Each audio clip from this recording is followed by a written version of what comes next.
Welcome back, everyone. TNA Impact filmed for the first time in London, England this week, so let's take a look at my thoughts on TNA Impact.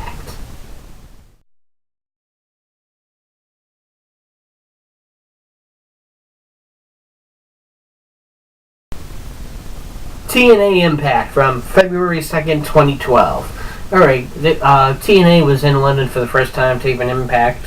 Right off the top, we got Bobby Roode and Bully Ray in ring doing a promo, and what a great heel team these two are.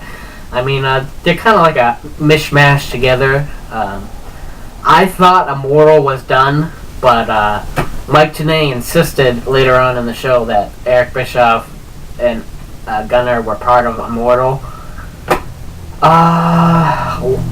Is that really it? Is that the whole Immortal group? Is Gunner and Eric Bischoff? Because Bully Ray is teaming up with Bobby Roode, so it's not looking like he's a part of Immortal. So right now, Immortal is pretty fucking pathetic, in my opinion. But Roode and Bully Ray, now that's a fucking group you can get into, because those two are fucking hilarious with each other. Calves and abs is fucking hilarious. That was a great way to start off the show. Pretty much was a big mishmash. Storm and Sting ended up coming out too. Pretty much what got set up was Roode versus Storm versus Bully Ray versus Hardy. What a great match. Really interesting fatal four-way there. I really hope to catch it. I don't always catch TNA pay-per-views, but I will try to find a way to see that one. We got more stuff between Joe and Magnus. We got a little match. A Buckingham Brawl. Now, I was thinking, probably like a street fight. But no, we got some TNA fucking stupidity. Now, I've been praising TNA. I think they've been on a great roll since Bound for Glory. I've liked the storylines. Everything's been good. And then they fucking come up with some dumb shit like this. So the rule was that whoever won the coin toss, both members of the team get to be in the ring at the same time versus the one member who still has to tag in and out on the other side. Can I just say that this is the stupidest fucking idea I've ever heard, or at least one of the up there ones. How the fuck are Joe and Magnus not enough to defeat one of either one, Crimson or Morgan? Joe on his own is a match for either of those guys, and you're telling me 2-on-1 they couldn't put him away, even with the partner to tag? This was just fucking stupid all the way around, and Joe and Magnus won anyway, but it should have been so much more dominant since Crimson and Morgan had to tag out. I really hope we never ever see a Buckingham Brawl again, because the rules are just fucking stupid.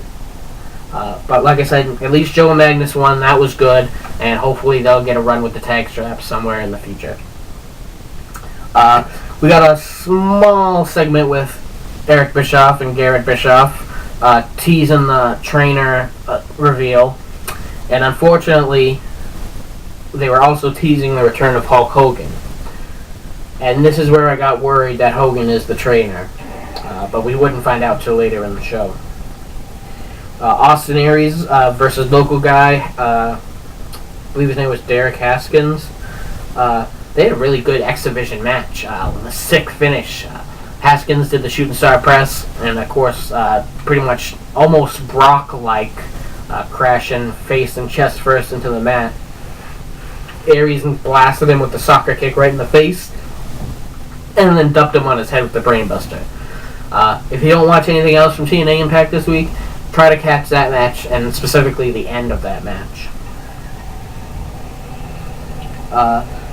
Also, something else we got out of the first segment was that James Storm wanted a match with Bobby Roode and with Bully Ray. And instead of a handicap match, Sting gave him 2 individual matches. Roode and Storm had a good match.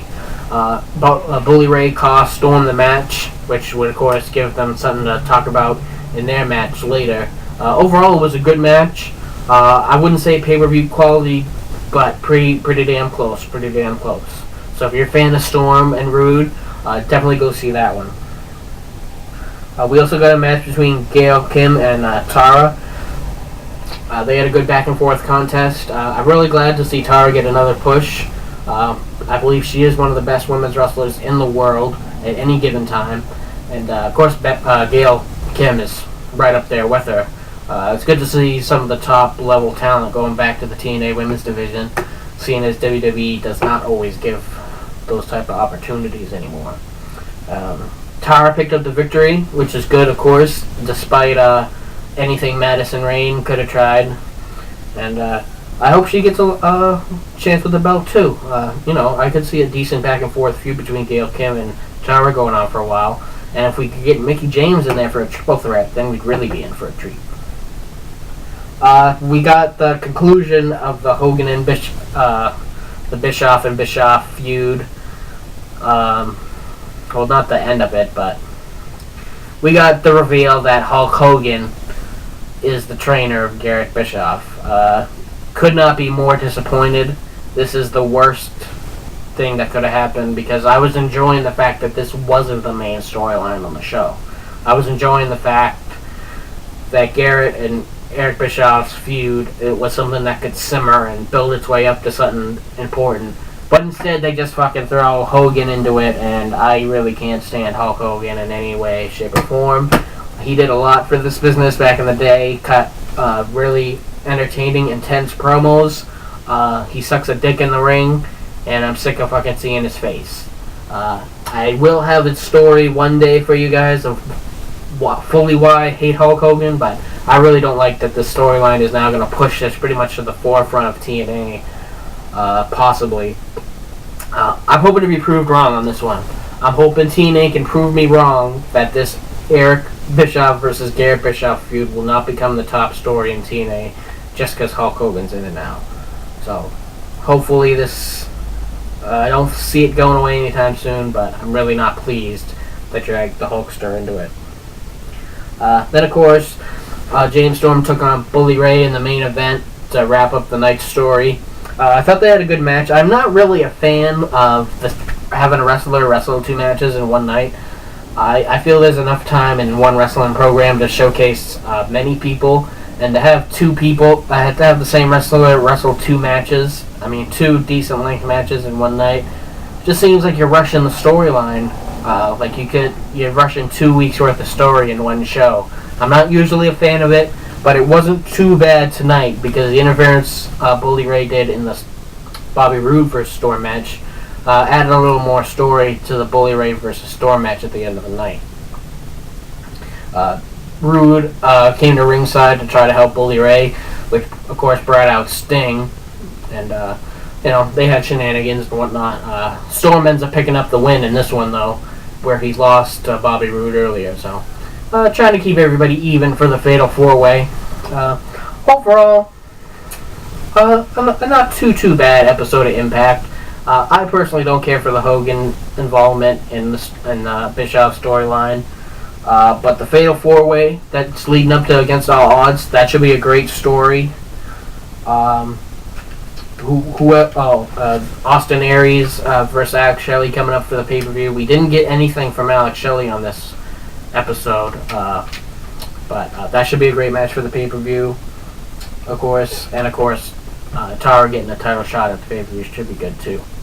When we come back, figure review of Big Zeke, and of course later on, SmackDown review.